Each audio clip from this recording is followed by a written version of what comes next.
시청자 여러분 안녕하십니까? 1월 14일 목요일 나우경제브리핑의 양혜선입니다. 새해 첫 옵션 만기일 부담에도 불구하고 코스피 지수는 외국인의 매수세에 힘입어서 1680선에 안착하고 이제 1690선까지 넘보고 있습니다. 지난 밤 사이에 미국 증시는 어닝 시즌 기대감에 상승 마감을 했고 또 중국의 지급 준비율 인상 부담도 해소된 것으로 보입니다. 중국의 지준율 인상은 긴축 정책의 신호탄으로 읽혀지면서 어제 증시 약재로 작용했으나 타격은 극히 제한적인 모습이고요. 새해 첫 옵션 만기를 맞아 프로그램 매물에 따른 조정이 예상이 됐으나 아직까지는 별다른 움직임이 나타나지 않고 있습니다. 현재 시각 코스피 지수는 15.94포인트 상승하는 1687.35를 기록하고 있고요. 코스닥 지수 6.52포인트 상승하는 540.98을 기록합니다. 먼저 수급 상황부터 살펴보도록 하겠습니다. 코스피 시장입니다. 외국인의 1175억 매수에 나서면서 상승장을 주도하고 있습니다. 외국인들 특히 삼성전자 매수에 적극 나서면서 주가를 끌어올리는 양상입니다. 기관은 프로그램 매도에도 불구하고 현재 429억 원 매도에 그치고 있습니다. 개인만이 658억 원 매도하고 있는 모습입니다. 코스닥 시장에서는 개인만이 팔고 있습니다. 개인이 249억 원 팔고 있는 가운데 외국인과 기관이 각각 221억 원, 108억 원가량 순매수하고 있습니다. 선물 시장입니다. 선물 시장에서는 외국인만이 사고 있습니다. 외국인이 3,914계약 순매수하고 있는 모습입니다. 새해 첫 옵션 만기일인 오늘 프로그램 매매는 1,318억 원 매도 우위를 나타내고 있습니다. 전문가들은 대체적으로 매도 우위를 예상해왔으며 규모는 크지 않을 것으로 추정했었습니다. 업종별 등락률 살펴보도록 하겠습니다. 오늘 대형주, 중형주, 소형주가 모두 상승하는데요. 대형주의 오름폭이 큽니다. 1.06% 올라가고요. 중형주는 0.36% 오르며 소형주 0.48% 오르고 있습니다. 크게 오르는 업종들 운수창고가 오늘 3.07%로 급등하고 있습니다. 또 전기전자도 2.76% 상승하고요. 운송장비 2.08% 오릅니다. 보업종 1.71% 올라가고 제조업도 1.68%, 1.67% 올라가고 있습니다. 내리는 업종들도 살펴보도록 하겠습니다. 의료정밀이 2.36%로 조정받고요. 은행업종이 1.54% 밀립니다. 비금속이 0.63% 떨어지고요. 통신업도 0.43% 조정받습니다. 유통업도 0.4%가량 조정받고 있는 모습입니다. 시가총액 상위 종목군들 살펴보도록 하겠습니다. 오늘 시가총액 상위 종목군들 일제히 상승세로 거래를 시작했습니다. 외국인의 매수세가 높은 삼성전자, 현재 3.26% 급등하고 있습니다. 인텔의 실적 기대로 외국인이 전기전자주의 매수에 나서자 상승폭을 이끌고 있는 모습입니다. 포스코는 0.5% 오르고 있습니다. 전날 중국의 지준율 인상 영향에서 4% 넘게 급락을 했었는데요. 포스코가 실적 발표를 앞두고 소폭 반등하고 있는 모습입니다. 한국전력 1.1% 오르고요. 현대차 1.47% 올라갑니다. 그동안 주가 하락이 과도했다는 평가가 잇따르고 있는데요. 환율 하락의 부담을 덜어내면서 상승하고 있습니다. KB금융은 1%대 조정받고요. 신한지수도 1.45% 밀리고 있습니다. LG전자 오늘 0.46% 오릅니다. 현대중공업이 7.27%로 급등하는데요. 조선주가 중국 긴축정책 우려를 떨쳐내면서 사흘 만에 반등합니다. 일제히 상승세를 나타내고 있습니다. 특히 되살아나는 해운 경기가 조선주 상승에 힘을 보태고 있는 모습입니다. 하이닉스도 4.78%로 급등합니다. 4분기 대폭 개선된 실적을 내놓을 것이라는 기대가 커져가면서 상승세를 타고 있는데요. 하이닉스는 최근 한 달 새에 18%가량 상승했습니다. 외국인이 한 달 넘게 연일 매수세를 보이고 있습니다. LG화학 오늘 3.7%로 급등합니다. 실적 개선이 예상된다는 증권사의 호평에 상승하고 있습니다. LG디스플레이도 오늘 4.43%나 오르는데요. 최근 주가 조정과 또 패널 가격 강세 지속 전망에 나흘 만에 반등하고 있습니다. 우리금융은 0.33% 소폭 오르고요. LG는 보합권에 들어가 있습니다. KT 조정받습니다. 0.12% 조금 조정받습니다. SK에너지와 삼성화재는 1.2%, 1.5% 올라가고요. 오늘 신세계 1.29% 밀립니다. 오늘 유통주도 흐름이 안 좋은데요. 로또쇼핑도 3.91%나 밀립니다. NHN도 1.3% 내려가고요. 외환은행 1.8% 조정받습니다. KTNG, 현대건설, 현대제철은 모두 강보합권에서 소폭의 오름세 보입니다. 기업은행은 1.7% 밀리고요. 하나금융주도 오늘 0.56% 내려가고 있습니다. 코스닥 시장 살펴보도록 하겠습니다. 서울반도체 2.85%나 오릅니다. 셀트리온 1.3% 오르고요. 태웅, SK브로드밴드, 메가스터디 모두 1.7, 1.1, 1.8%대 상승합니다. 메가스터디 교육 대장주 8일 만에 반등에 성공한 모습입니다. 동선은 보합권에 들어가 있고요. 오늘 다음이 0.28% 조정받습니다. 성강밴드 원자력 수혜주로 꼽히고 오르고 있죠. 3.6% 오르고요. 태광 역시 1.99% 오릅니다. 정부의 원자력 발전 수출 산업화 전략에 따라 이 수혜주로 꼽히면서 상승하고 있습니다. 네오이츠 게임주도 0.52% 오르고요. 오늘 시저 역전픽이 4.41%로 조정받습니다. 온미디어 인수 재무 부담에 하락하고 있는 모습입니다. SK컴퓨터 4.25%로 급등하고요. 차바이오는 오늘 조정받습니다. 1.22% 밀립니다. 하나투어 오늘 5.6%로 급등하고 있는 가운데 코미팜도 2.01% 올라갑니다. GS홈쇼핑은 오늘 조정받습니다. 2.76%나 하락하고 있습니다. KDC도 2.22% 내려가고요. 위메이도 오늘 3.6% 급등합니다. 현진소재도 2.7% 오르는 가운데 우리 ETI도 3.71%나 오릅니다. 휴맥스는 2.22% 밀리고 있습니다. 현재 시각 코스닥 지수 540.93을 기록하고 있습니다. 지금까지 우리 시장 상황 살펴봤습니다. 전문가 연결해서 좀 더 자세하게 짚어보도록 하겠습니다. 동양종금증권의 원상필 연구원 전화 연결되어 있습니다. 연구원님 안녕하세요. 네, 안녕하십니까? 네, 국내 증시가 새해 첫 옵션 만기를 맞아서 상승세로 출발을 하고 있습니다. 간밤에 뉴욕 증시 어닝 시즌 기대망의 상승 마감을 했고요. 우리 코스토도 그 전날 약세 흐름을 만회하는 모습인데요. 지금 시장 상황 어떻습니까? 네, 증시가 전일의 약세를 딛고 강하게 상승하고 있습니다. 특히 오늘은 옵션 만기를 맞아서 투자 심리가 다소 불안할 수 있는데도 불구하고 시가총액 상위 종목들, 특히 기존의 주도주들을 대상으로 해서 강한 시세가 나타나고 있습니다. 현재 수급상으로 봤을 때도 외국인들이 현선물시장에서 동반 순매수를 나타내고 있고요. 특히 선물시장에서는 5천억 원 이상의 대규모 매수세를 유입시키며 지수 상승을 주도해주고 있습니다. 말씀드린 것처럼 업종별 흐름을 보더라도 오늘 삼성전자가 3% 이상 급등하고 있고요.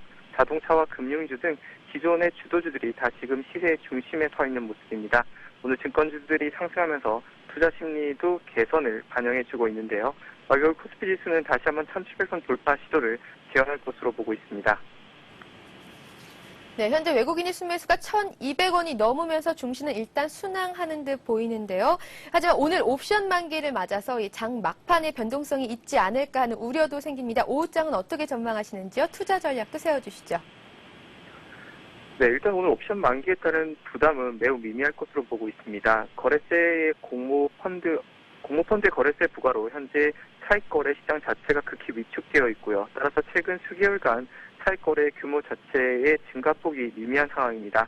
따라서 출회될 수 있는 매물 자체도 최대 2천억 원을 넘지 않을 것으로 보고 있습니다. 더불어 이제 하천성물시장 역시 매물 출회보다는 오히려 2월 쪽의 가능성을 높이고 있다는 측면에서 오늘 옵션 만기는 그 어느 때보다도 조용한 만기가 될 것으로 보고 있고요. 마감 동시효과 때 약 2천억 원 정도의 매물이 출회된다고 하면 이 정도의 수준은 시장이 부담 없이 받아낼 수 있다는 점에서 오히려 주가의 조정은 매수의 기회로 활용할 필요가 있다고 보고 있습니다. 네, 오늘은 또 특히나 눈에 띄는 게 IT주들이 다시금 급등을 하고 있습니다.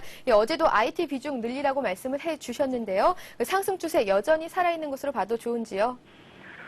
네, 그렇습니다. 오늘 같은 경우에 이제 삼성전자가 다시금 역사적 고점 부근까지 강한 상승세를 나타내고 있고요. 하이닉스 역시 5% 가까운 급등세를 보여주고 있는데요.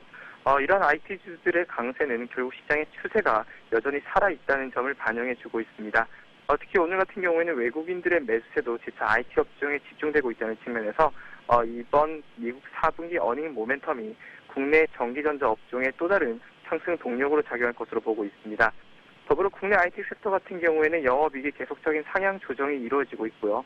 어닝 모멘텀 역시 계속적인 플러스 구간에 위치해 있다는 측면에서 주가도 이러한 부분들을 반영하면서 추가적인 상승세를 보일 것으로 전망합니다. 네, 오늘 포스코를 시작으로 이제 어닝 시즌을 맞게 되었는데요. 이 실적 우량주들, 호실적이 예상되는 종목과 업종들 꼽아주시죠. 네, 포스코 오늘 실적 발표하면서 주가도 60만 원 선에 근접하고 있는데요. 전체적으로 경기 민감주와 산업재 섹터의 영업이익 개선이 뚜렷하게 진행되고 있습니다. 이번 4분기 실적 역시 또 한 번의 어닝 서프라이즈가 될 가능성이 절대적으로 높은 상황인데요. 특히 시가총액 상위 종목들과 그동안 지수 상승을 주도했던 우량주 중심으로 실적 개선세가 가시화되고 있다는 측면에서 코스피 지수의 상승폭도 점차적으로 확대될 것으로 보고 있습니다. 이런 부분들을 고려해 본다고 하면 조종 시마다 IT 업종에 대해서 계속적으로 순매수하는 전략이 바람직하고요. 장기적인 매매 관점에서는 증권 업종이 여전히 매력적이라고 보고 있습니다. 네, 연구원님 오늘 도움 말씀 감사드립니다. 네, 고맙습니다. 지금까지 우리 시장 상황 살펴봤습니다. 이어서 아시아 증시 살펴보도록 하겠습니다.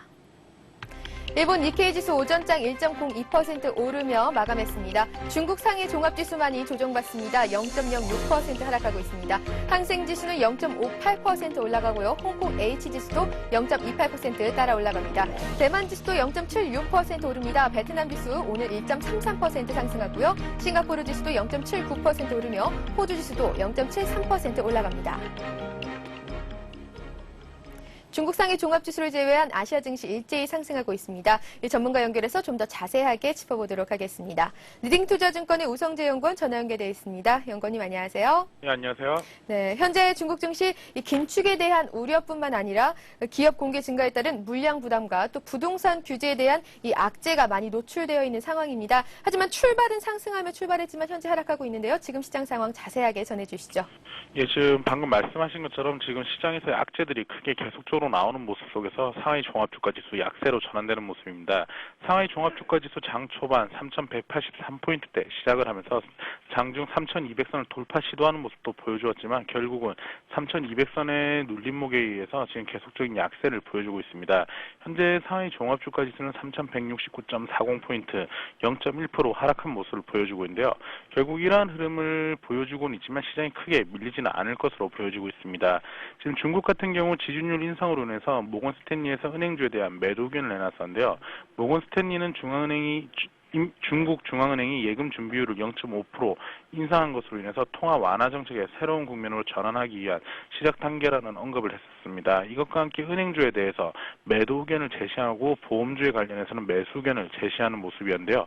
결국 지금 유동성 관리와 인플레이션 전망을 계속적으로 나타나고 있는 상황에서 시장 리스크를 줄이기 위한 어쩔 수 없는 방책 속에서 지준율 인상이 은행주에는 악재가 될 것으로 보여지고 있습니다.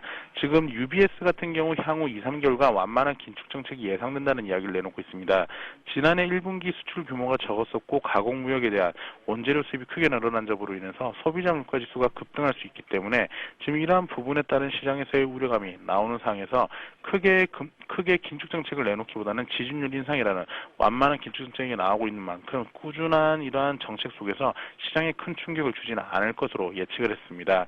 지금 이것과 다르게 지금 부동산 정책에 대한 우려가 그리고 비유통지 물량이 해제했다는 시장에서의 악재 우려감이 나오면서 지수는 약세를 보여주고 있는데요. 결국은 시장에서의 수급 악화에 대한 우려감이 지금은 나오고 있지만 큰 폭의 충격을 주기는 어려운 만큼 오늘 상하이 종합주가지수는 3,150선은 지지해주고 3,200선에서 눌림목이 나올 수 있는 박스권으로 보시는 게 좋을 것 같습니다. 네, 중국 지준율 인상은 그 인플레이션 압력에 따른 것으로 예상되는 가운데 다음 주 주요 지표 발표가 있죠. 그중에 소비자 물가지수가 가장 관심이 가는데요. 이 소비자 물가지수 움직임 어떨 것으로 전망하시는지요? 예, 일단 다음 주 같은 경우 주요 지표의 발표가 있습니다. 지금 소비자 물가지수를 포함해서 주요 지표의 발표가 다음 주에 있는데요.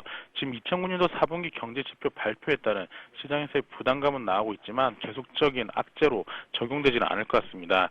지금 소비자 물가지수가 1.5% 상승으로 예상이 되고 있는데 지금 12월 악천후로 인한 야채 가격 폭등이 가장 큰 요인이 될 것으로 보여지고 있습니다.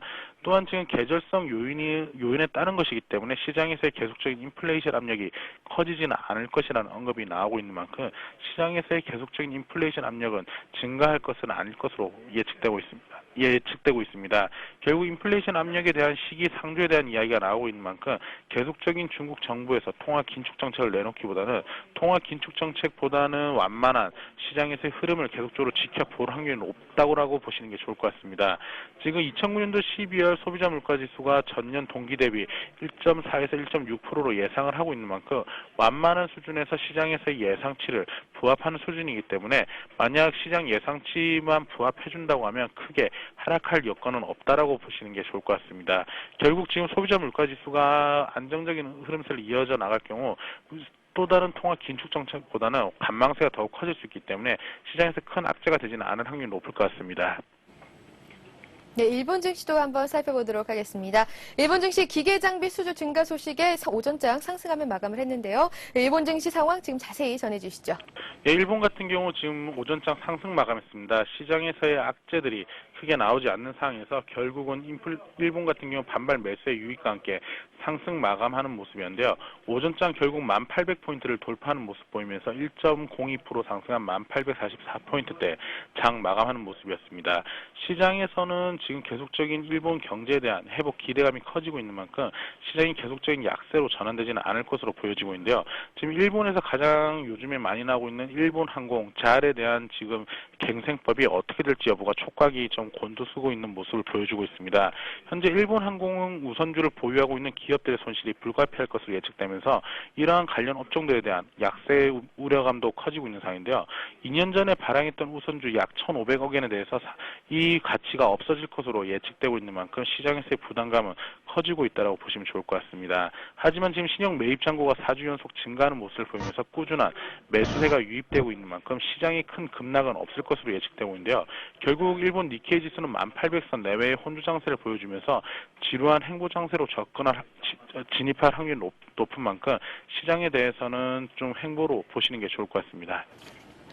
네, 연구원님 오늘 도움 말씀 감사드립니다. 네, 고맙습니다. 지금까지 리딩투자증권의 우성재 연구원이었습니다.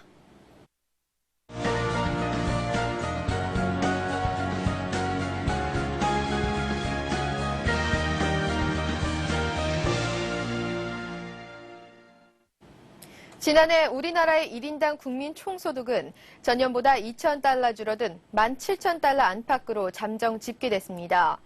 재정부 관계자는 작년 성장률이 0.2%로 예상되며 여기에 연평균 환율을 감안해 1인당 국민소득이 17,000달러 내외로 추산된다고 말했습니다. 이는 환율 영향이 크기는 하지만 2005년 수준으로 떨어진 셈입니다. 이와 함께 올해 1인당 국민소득은 원화가치 상승과 가파른 경기 회복으로 지난해보다 최소 3,000달러 이상 늘어난 2만 달러대에 진입할 전망이라고 밝혔습니다. 취업 후 학자금 상환 제도가 1학기부터 시행될 것으로 보입니다. 국회 교육과학기술위원회는 오늘 새벽 전체 회의를 열어 학자금 상환제 도입을 위한 관련 법안을 모두 의결했습니다.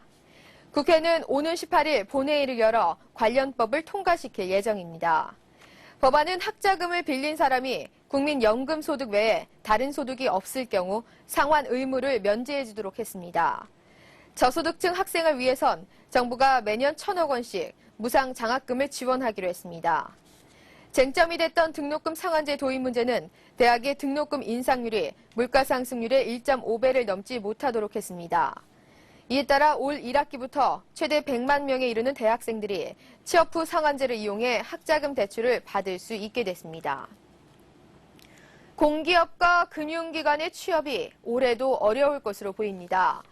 기획재정부와 행정안전부, 공공기관과 금융기관 등은 올해 신규 채용 규모가 지난해와 비슷하거나 적을 것으로 보인다고 밝혔습니다. 중앙공무원 신규 채용 규모는 올해 2,514명으로 지난해보다 680명 정도 줄어듭니다. 평균 10,000명 이상의 대졸자를 채용했던 공공기관들의 올해 신규 채용 규모는 지난해 수준인 7,000명 정도에 그칠 것으로 보입니다. 금융권에서 한국은행은 채용 일정을 확정하지 않았고 금융감독원은 올해 지난해와 비슷한 수준인 30명 안팎을 채용할 방침입니다. 우리 기업, 하나은행과 현대, 롯데, 삼성, BC카드도 지난해와 비슷한 수준에서 신입사원 선발을 검토하고 있습니다. 행정안전부는 일정 배기량 이하 차량을 사는 3자녀 이상 가정과 친환경주택 건축주에게 취득 등록세를 감면해주는 것을 골자로 한 지방세법 개정안을 입법 예고했습니다. 개정안에 따르면 3명 이상의 18살 미만 자녀를 둔 부모가 2000cc 미만의 자동차나 7에서 10인승 승용차, 15인승 이하 승합차, 1톤 이하의 화물차를 살 때 취득세와 등록세를 면제합니다. 행안부는 지난 2008년 우리나라 출산율이 1.19명으로 세계 최저 수준인데다 인구 감소로 경제 생산 인력이 줄어들 것이라는 우려가 나오는 데 따르는 것이라고 설명했습니다. 현재 시각 코스피 지수는 14.96포인트 상승하는 1686.37을 기록하고 있고요. 코스닥 지수 6.05포인트 상승하는 540.51을 기록하고 있습니다. 프로그램 매매도 지금 현재 1,307억 원 정도의 출회밖에 되지 않습니다. 새해 첫 옵션 만기를 맞았으나 큰 영향은 없는 듯이 보입니다. 하지만 막판 유동성이 예상되는 만큼 오후장 투자 전략 꼼꼼하게 세우셔서 성공 투자하시길 바라겠습니다. 지금까지 나우경제브리핑의 양혜선이었습니다. 시청해주신 여러분 고맙습니다.